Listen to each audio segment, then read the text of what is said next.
less than 1 year ago, arrived in Rwanda, and by the time you know it, I have a foreigner's digital ID connected to Irembo. I could get services online, I could pay, I could make applications.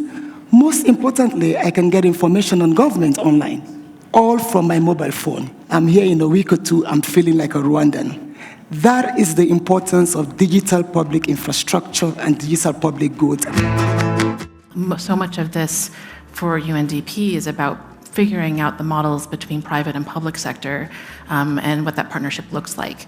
And that happens also at the entrepreneurial level, right? So thinking about it at the incubation level. The safety issues of AI are first going to be seen by the innovators around it. And so adopting a raw model, adapting it to your local context, you're going to see the escalations first. And so when I talk about trust and safety, I also define it as like, what are going to be the new escalations and how do you manage that? So it's not just regulation, it's actually thinking through the supply chain and at the local level, then who shares that information? When something bad happens, do you have the infrastructure to help you overcome that obstacle? The president of Rwanda actually launched the Timbuktu initiative. We have the headquarters here. We received 957 applications from across 30 countries in Africa of innovators and startups.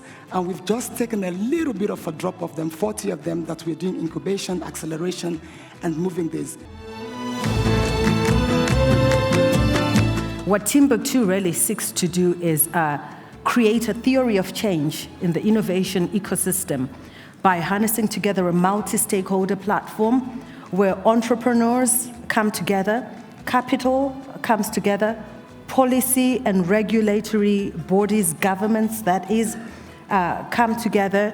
It is quite clear that if we're going to accelerate exponentially on the African continent, it's all hands on deck. So how can these ecosystems be connected, be made interoperations so that the entrepreneurs have scale, that they can access the entire African continent market? And this goes hand in hand with the free trade area. Now, this summit would have not been possible without the generous support and commitment of our partners. So if you can just indulge me before we get into the substance, just allow me to acknowledge them by name. The Gates Foundation, the MasterCard Foundation, Carnegie Mellon University Africa, Google, the Tony Blair Institute for Global Change, UNDP, INM Bank, Irembo, Elevate Africa, RSSB, and I also wish to thank our knowledge partners who have really played a critical role in curating this incredible event. Of course, our wonderful host here, the government of Rwanda, and our partner, the World Economic Forum.